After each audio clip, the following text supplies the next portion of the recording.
Raymond. Empower your purpose. Hello, everyone. Thank you for joining us today. I'm Jessica Dory. I lead our technology risk advisory team here at the firm.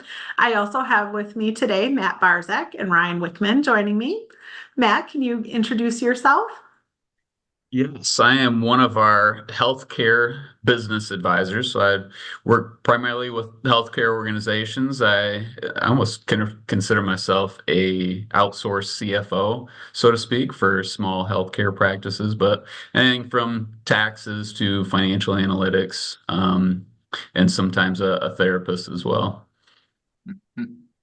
That Ryan, could you give us a short intro of yourself? Of course, Ryan Wickman in our advisory and tax department. I've been with the firm about 12 years. Work pretty much exclusively with auto dealerships, and I actually lead that group for the firm. And not only on the tax side of things, but also a lot of tax consulting, business consulting, things of that nature, and a therapist as well, I would say. So. Thanks, Ryan. Well, we really look forward to talking together today, and we're going to talk about the state of cybersecurity and threats that are out there and things that we've been seeing here at Raymond across the industry and also across our clients. So just to kind of give a setting for this, we've seen an increase in the frequency and the sophistication of cyber attacks continuing to grow globally.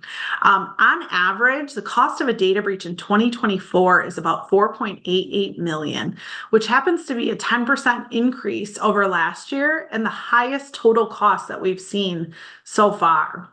On average, about 53% of companies have reported having at least one cyber attack in 2023. And phishing continues to be a leading threat. On average, about 3.4 billion daily phishing emails are sent worldwide by cyber criminals. And what we see across our work as well, that continues to be, if an organization is going to get breached, it's likely going to come through a phishing attempt and an employee clicking on a malicious link or opening a malicious attachment contained in the email. So we're going to talk through, like I said, some of these cybersecurity threats that are out there, things that have happened. We're really going to start kind of on the healthcare side. There's been a couple large breaches that occurred that have hit the news, in the past few months. So, really want to talk through, and Matt, and, kind of get your thoughts on this. We've seen a large ransomware attack that happened to Change Healthcare. We also saw Ascension Healthcare, had an incident as well. Matt, can you kind of give us a little bit, of what happened with those and, what we can learn from these? Yeah, so I'm used to a different kind of phishing, Jessica. I don't know what this other kind of phishing you're talking about is, but yeah, so probably everyone has heard of the Change Healthcare breach. What Healthcare is more or less a bridge or an intermediary between healthcare practices or hospital groups and insurance companies. They more or less account for any insurance claims and help those practices get paid. So I think it's approximately 40% of insurance claims and $15 billion in claims on an annual basis. So this is no small organization by any stretch of the imagination. They were hit with a ransomware attack. This was earlier this year. It's shut down all their systems, and the perpetrator stole approximately 4 terabytes of data. So a ton of sensitive patient information was involved with this. They were held ransom for that for $22 million. So a significant amount of money. Plus, you probably know you can't really negotiate with criminals, right? But ultimately, these practices that were relying on these payments had to more or less float their cash flow, which, they see patients, and then it takes approximately, 45 days to collect this. They had to float their cash flow for much longer than that because these payments weren't being processed, right? So that was Change Healthcare in summary. On the Ascension Health side of things, so Ascension Health is a large hospital group what happened was an employee clicked on a file, tried to download a file thinking it was legit, and it allowed the hackers to get into their systems. It shut their EMR down, which is an electronic medical record system. It shut it down for 6 weeks. So a significant period of time for these hospital systems to be shut down. So they had to do paper charting, diagnose and handle these patients via paper without the electronic efficiencies that they were used to. Reduce their patient volume by 10% during those 6 weeks. And there was also reports of nurses and patients alike saying that the care for these patients dropped dramatically. And now there's lawsuits coming out there, not just from the patient health side of things, but also because of the patient record side of things as well. So significant fallout. All right. So yes, with those breaches that occurred, there was a lot of sensitive information that became potentially compromised because of that. And as you know, on the healthcare side, that sensitive information is highly confidential, and the hackers, love to get their hands on that type of information because it can be very lucrative for them to sell on the dark web and things along those lines. So Matt, what would you say are some lessons learned, for the healthcare sector with, these breaches that occurred? Yeah, I think the healthcare sector, like you said, is a little bit unique, right?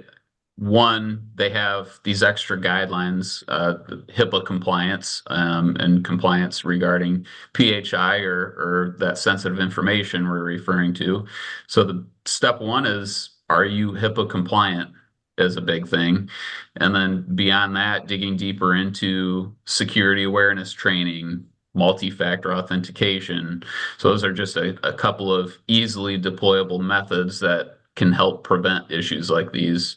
But preventative measures are definitely the way to go. There's also things like cybersecurity insurance on the back end of things to help secure yourself. But even with those policies, there's certain steps you have to take to be compliant. Absolutely. What are some of the risks, in the healthcare industry, that we haven't maybe touched on, or, that you foresee, your clients struggling with that, on a regular basis? That's a good question. And sometimes it's not exactly identifiable from a quantitative perspective, but you mentioned that it's extremely lucrative, right? The cost of a healthcare breach on average is about $11 million. So significant, which is about double the cost of any financial industry breach. So extremely lucrative for these perpetrators. You have the patient information risk. So that's highly sensitive information. And you also have the patient safety risk.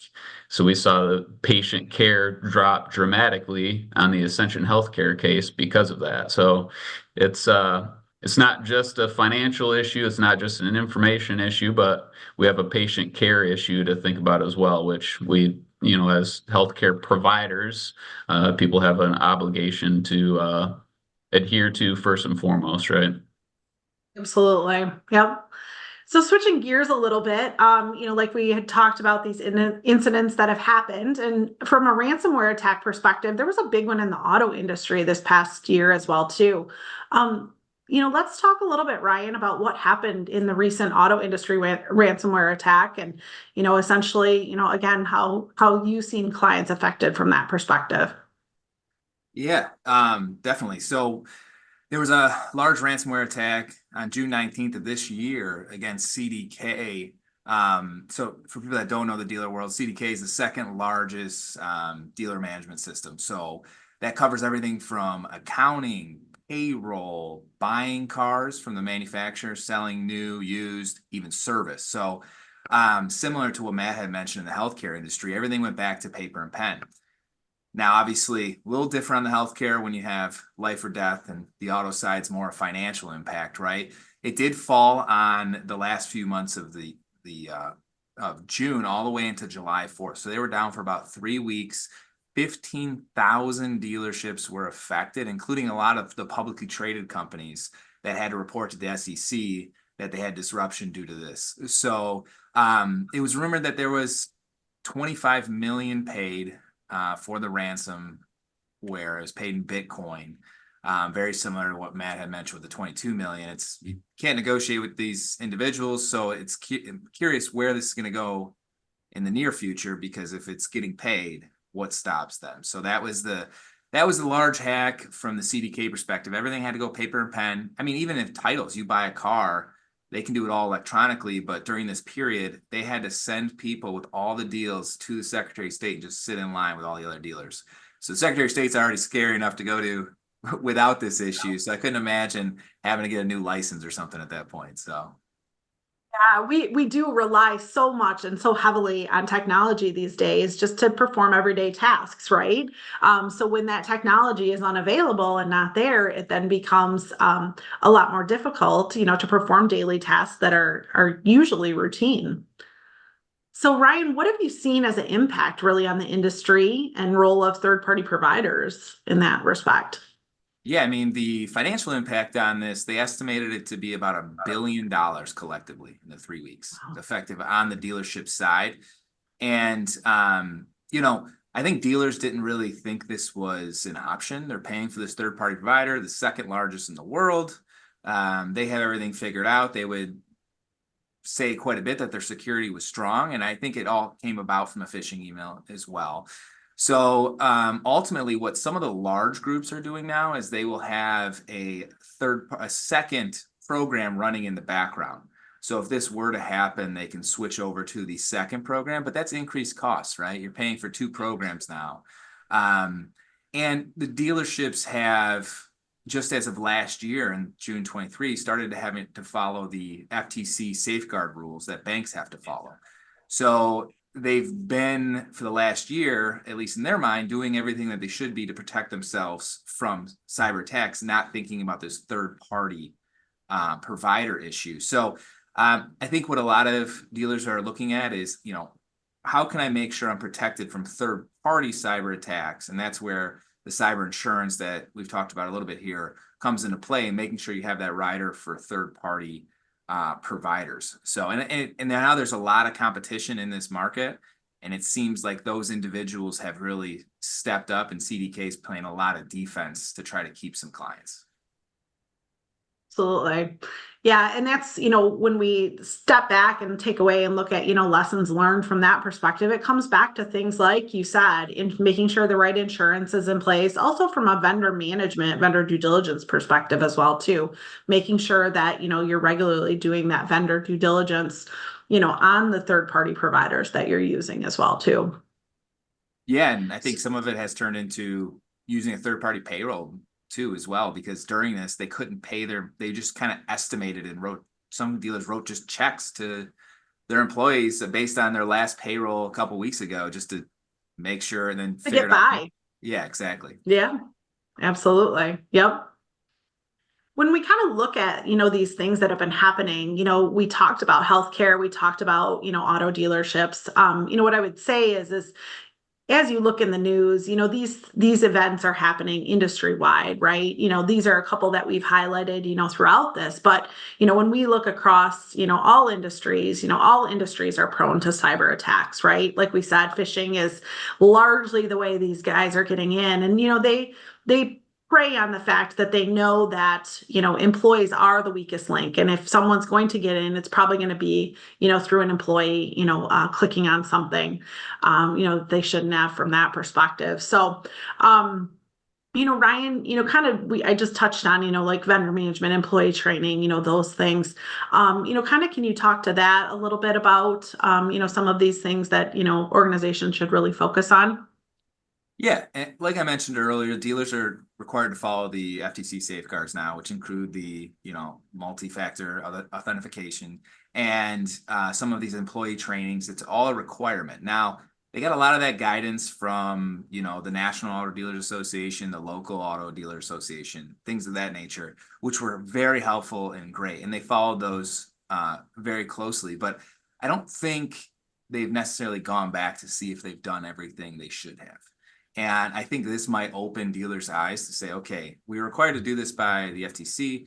Maybe we should take a look at to make sure we are doing the right thing so we can avoid any type of phishing email like happened to CDK. So, and back to the point of the third party, you know, just trying to spread that risk across different third party vendors rather than all in one, where if one unit goes down, every function goes down. So I think they're looking at things like that as well. So. Absolutely. And that's where, you talk about, these organizations, and yes, they may be doing, what I'd call kind of like a self-attestation to make sure they comply with these rules, right? But it's really having that independent set of eyes and having, someone who, regularly works in this, come in and assess those controls that these organizations have in place to identify where there may be potential holes or where gaps and weaknesses, from that perspective. Because, what we do here at the firm is we really try to focus on those proactive measures. We would like our clients to be more proactive when it comes to cybersecurity as opposed to being reactive. And, really having that independent set of eyes to come in and say, hey, did you think about this? Or, is this something, you've considered in the past? What we found has been very beneficial. We'd rather be the ones finding any potential weaknesses than those bad guys out there, right? And Matt, or Ryan, you hit on employee training, from that perspective as well, too. If there's one thing you take away from, this is, train those employees, because like we said, they're probably going to be the ones who are going to open up, a potential hole to allow those bad guys to get in. So, Matt, I know we talked about cyber insurance, from that perspective as well, too. Do you want to hit a little bit, more on that and just kind of understanding, what those requirements of your policies are too? Because I think that's really key. Yeah. One of the things that I frequently ask my clients is, hey, do you have a cyber insurance policy? Most of them are quick to say, yes, we're absolutely covered there. But then I say, well, are you adhering to the requirements of the policy? And they'll look at me a little weird. Wait a minute, there's requirements of the policy? I have to actually do something? Well, if you're not checking off these boxes of the training you were talking about, multi-factor authentication, if you're not checking off these boxes, the requirements of the policy, they won't pay out in case of a breach, right? So now all of a sudden we're attacked. We have this, multi-million-dollar breach, and now all of a sudden we have a policy that was worthless because we weren't doing what we were supposed to be doing. Yeah, absolutely. Making sure that you fully understand what are the requirements of that policy are very key. Because if you don't understand that, and like you said, Matt, you didn't do something, then, the insurance provider is likely not going to pay in the event of an incident if, you said you had something, but in reality, you didn't have something from that side. So, and all of those things you mentioned, that employee training, that multi-factor, all of those are very key things, that are usually requirements. And a lot of times what we've been seeing as well too is having, just controls such as regular vulnerability and penetration testing, done as well too. Again, having that set of eyes to look at the environment and say, is there anything, that we're missing is very key. So those are some of the things, we've seen, as well from that side. So really, as we're looking forward, and talking about, next steps, as leaders, in the industry, how can we mitigate these cyber threats? Like we said, having that independent set of eyes, making sure you have just some of these basic controls that we've talked about today, in place, really helps mitigate, some of your risk from that perspective. And, I always say, put as many hurdles in front of these bad guys out, that are out there as you possibly can, because, they're looking for low-hanging fruit, from that perspective. So, just kind of as we step away, continuing to, think about those controls, doing those regular proactive measures, are very important. So Matt, what would you say, next steps, from the healthcare side, you would urge your clients to focus on? For sure. You say bad guys, I feel like we're caught in a movie or something where people are out to get us kind of thing.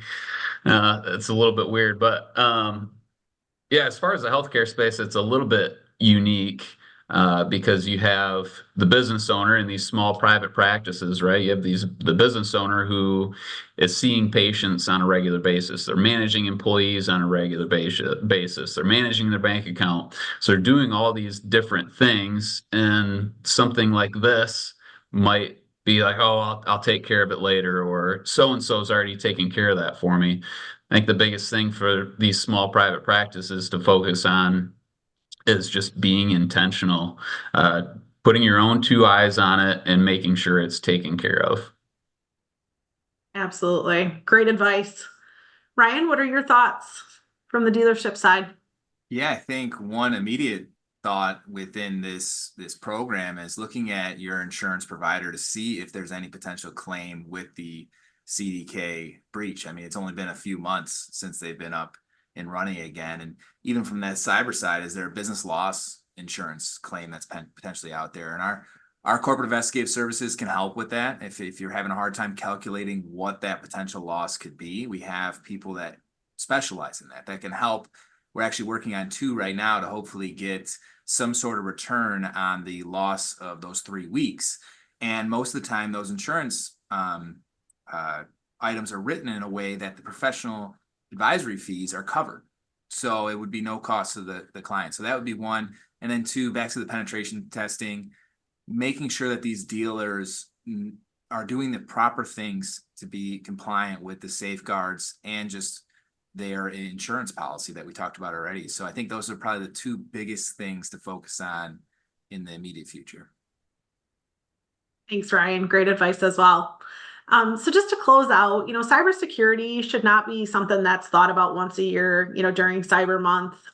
It also shouldn't be reactionary, right? Like we talked about, we'd rather, be proactive in the measures we're taking. The risk is real. It's out there.